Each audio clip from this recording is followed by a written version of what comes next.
Done है। Please sir.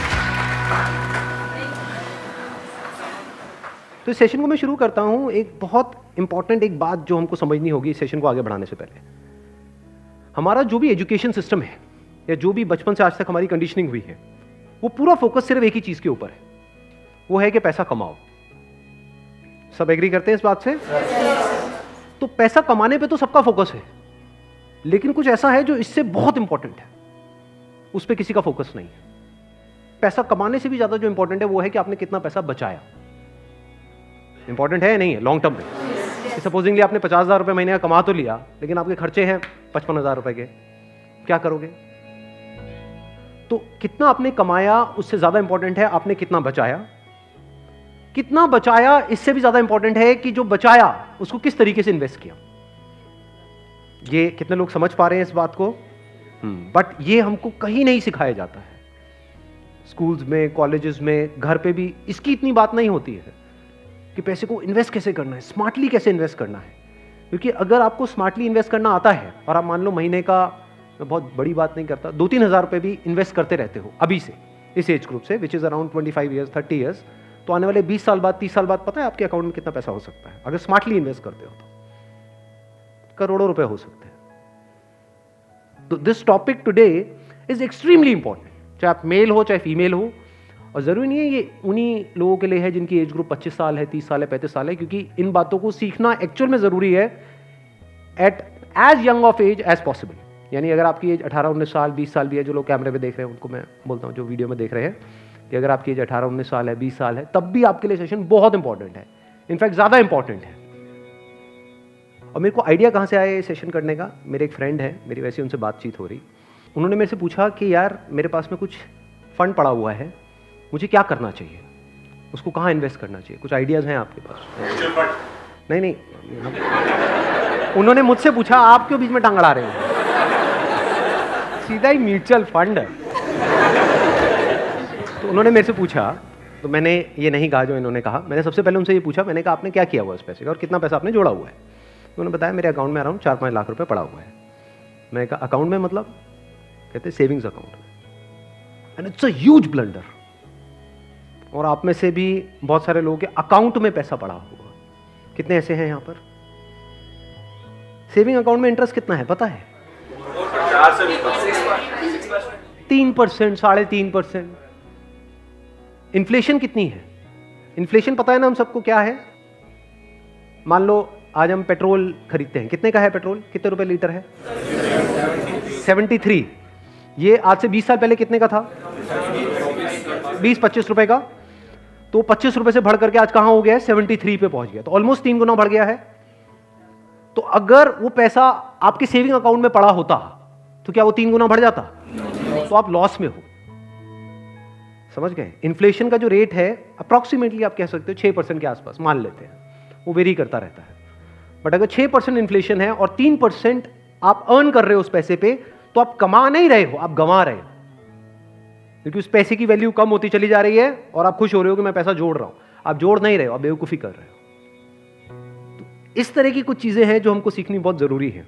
और जैसे मैंने उनको ये बात बोली तो it was a surprise for him. मैंने कहा ये पैसा सेविंग्स में क्यों पड़ा है, इसकी एफडी क्यों नहीं कराई? क्योंकि एफडी में एटलीस्ट 7% इंटरेस्ट है। कहता मैंने कभी सोचा ही नहीं ऐसे, मेरे को किसी ने बताया ही नहीं इसके बारे में, कभी सिखाया ही नहीं। और ये कोई छोटी प्रॉब्लम नहीं, बहुत बड़ी प्रॉब्लम है। मैंने कुछ कैलकुलेशंस करी, फिर उनको मैंने बताया, मैंने कहा अगर सिर्फ इतना सा स्टेप हमने उठा लिया ना, इतना सा जो कुछ भी नहीं है, कुछ घंटे का है, कि जो सेविंग में पड़ा है उसकी एफडी करानी है। एफडी भी अलग अलग ड्यूरेशन की करा दी। कुछ जो हमको पता है कि अभी इमीडिएटली काम नहीं आना है, उसकी मान लो 3 साल की करा दी। कुछ लगता है इमीडिएटली काम आना है तो 6 महीने की एफडी करा दी। अगर इतना सा भी हमने स्टेप उठा लिया तो अगले आने वाले 20 साल बाद कितने का फर्क पड़ जाएगा?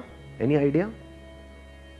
लाखों रुपए का फर्क पड़ेगा, कम से कम 20 लाख रुपए का फर्क पड़ेगा आने वाले 20 से 25 साल में। तो मैंने कहा वो जब 20-25 लाख आएंगे, अब ये करोगे तो हो ही आप, जो मैंने बताया है, तो उसमें से कुछ थोड़ा इधर भी दे देना भाई। आपने कितना पैसा कमाया उससे इंपॉर्टेंट क्या है? कितना बचाया। अब पैसे को बचाते कैसे हैं?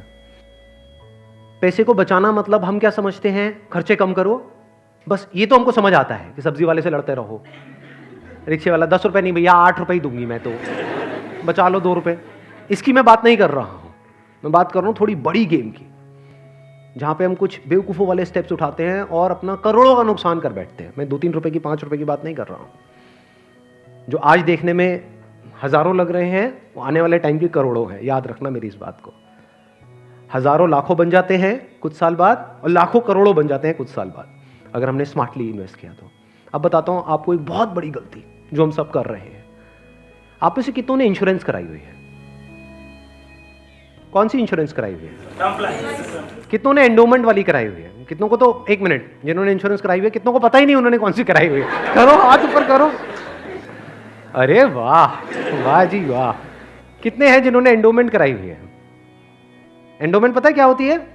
कि आपने हर साल का इतना एक एक्स अमाउंट दिया, मानो 20-30 हज़ार रुपए दिया, और 10 साल बाद, 20 साल बाद आपको इतने लाख रुपए मिल जाएगा। उसको एंडोमेंट बोलते हैं। वही कराई इसमें, हाँ वही कराई है सर।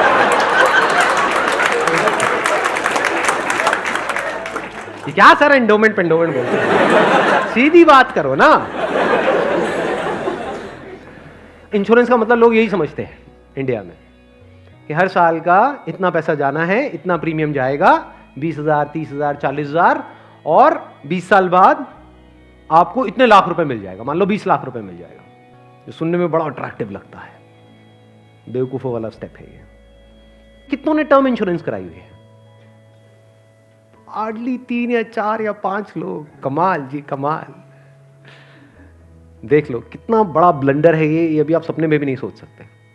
और ये आपको कोई नहीं बताएगा, ना कोई बैंक वाले बताएंगे, ना कोई इंश्योरेंस एजेंट बताएगा, ना आपका कोई दोस्त बताएगा, क्योंकि जब पैसा बीच में आ जाता है तो यारी दोस्ती सिर्फ नाम की होती है। दारू पी रहे हो, ओ तुम मेरा भाई है, मैं तेरे साथ में कभी कुछ गलत नहीं कर सकता, ले तू एंडोमेंट करा, ओ तू मेरे पे छोड़ दे यार। और आपको पता ही नहीं आपका कितना बुरी तरीके से कटा है।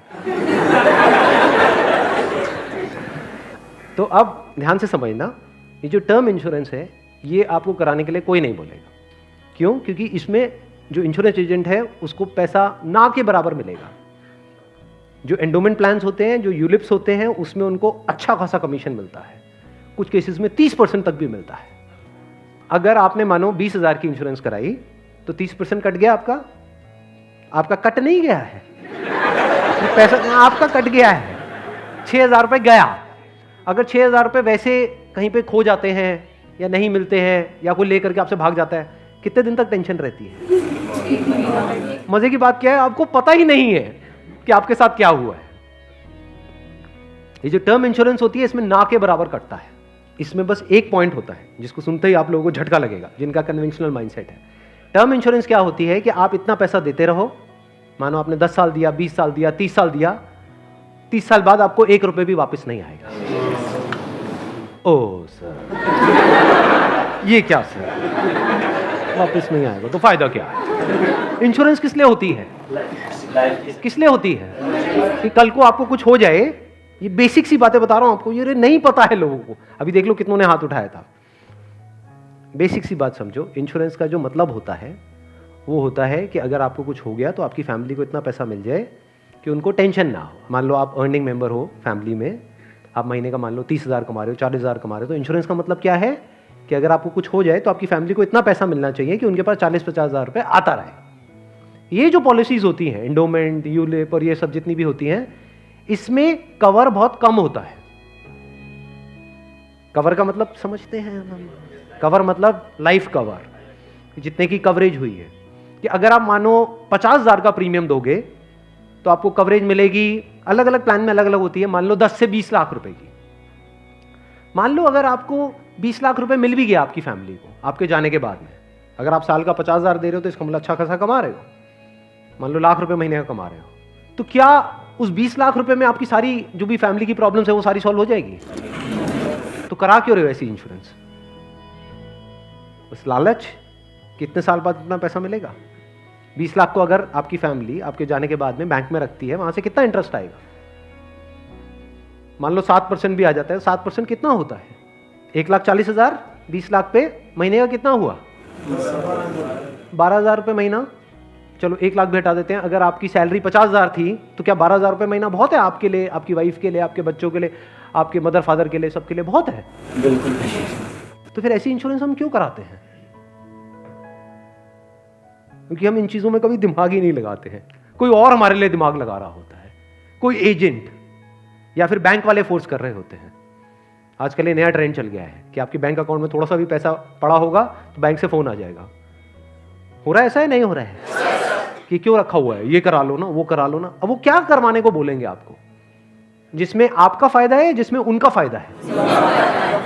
इस बेसिक सी चीज को समझ लो। तो टर्म इंश्योरेंस के लिए आपको कोई नहीं बोलने वाला। उल्टा अगर आप बोलोगे तो वो लोग मना ही करेंगे, आपको कहेंगे इसमें मिलना तो है नहीं, फायदा क्या है। अब टर्म इंश्योरेंस का फायदा समझो।